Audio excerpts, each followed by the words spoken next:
Gentleman from Nebraska, Mr. Flood, is now recognized for 5 minutes. Thank you, Mr. Chairman. Vice Chair Barr, you've disclosed that Silicon Valley Bank's composite CAMELS rating was a 3 out of 5.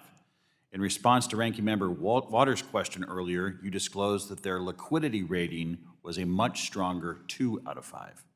Furthermore, you testified that the Federal Reserve examiners cited Silicon Valley Bank 7 separate times, and you testified that examiners were aware of Silicon Valley Bank's interest rate risk last year. Why wasn't that risk reflected in Silicon Valley Bank's liquidity rating? I think it's an excellent point.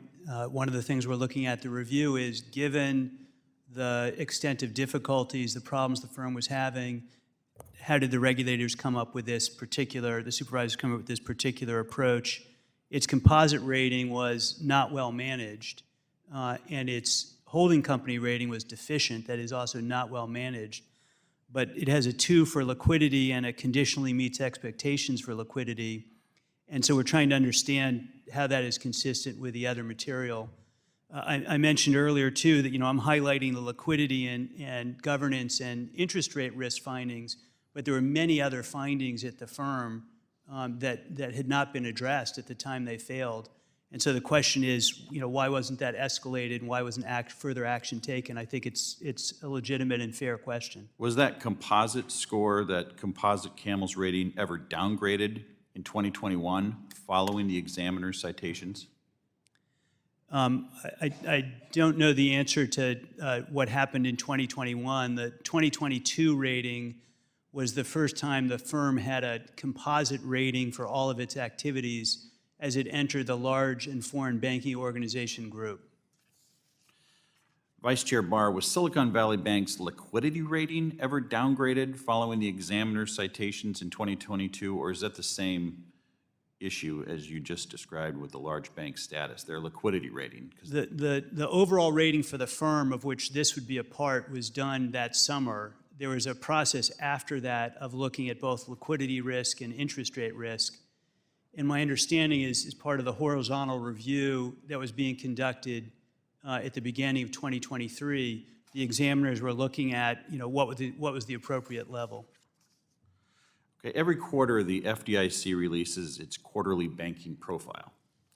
This profile includes a public disclosure of the total assets of FDIC-insured institutions that are deemed, quote-unquote, problem banks. In December of 2022, the FDIC's problem bank list included total assets of only $47.5 billion. Although the banks on the FDIC's problem list are not public, given the size of Silicon Valley Bank, it's reasonable for me to conclude that Silicon Valley Bank was not on the FDIC's problem bank list, released just 3 months before its collapse.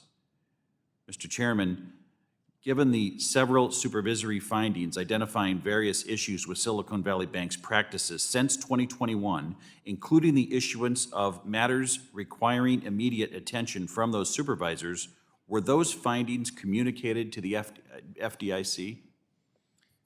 I can tell you, Congressman, that the criteria to get on the problem bank list is to be rated a 4 or 5 on the CAMELS rating scale of 1 to 5. And at that time, Silicon Valley was not rated a 4 or 5, so we wouldn't have been in a position to put it on the problem bank list. Vice Chairman Barr, why wasn't this information shared for the purposes of the FDIC's problem bank list? As Chairman Grumman just indicated, the FDIC makes an independent judgment with respect to its list based on the ratings of the firm, and the firm was not rated lower than a 3. Chairman Gruenberg, has Silicon Valley Bank ever previously been on the FDIC's list of problem banks? The reason I hesitate is we put the aggregate assets of the institutions on the problem list. We don't indicate the individual institutions. Here you can do that? No, I take your and point. This is a question from Congress. Yeah, well, I believe I can come back and answer your question. If I may, Yep. Could we follow up for the record? But be glad to do that. I just want to check, but yes, the answers will come back with an answer. The answer is yes? We will come back with an answer for you if that's okay. Okay. Thank you for your testimony. I still think there are lots of questions regarding what happened here, especially with Silicon Valley Bank, and I appreciate your time. I yield back.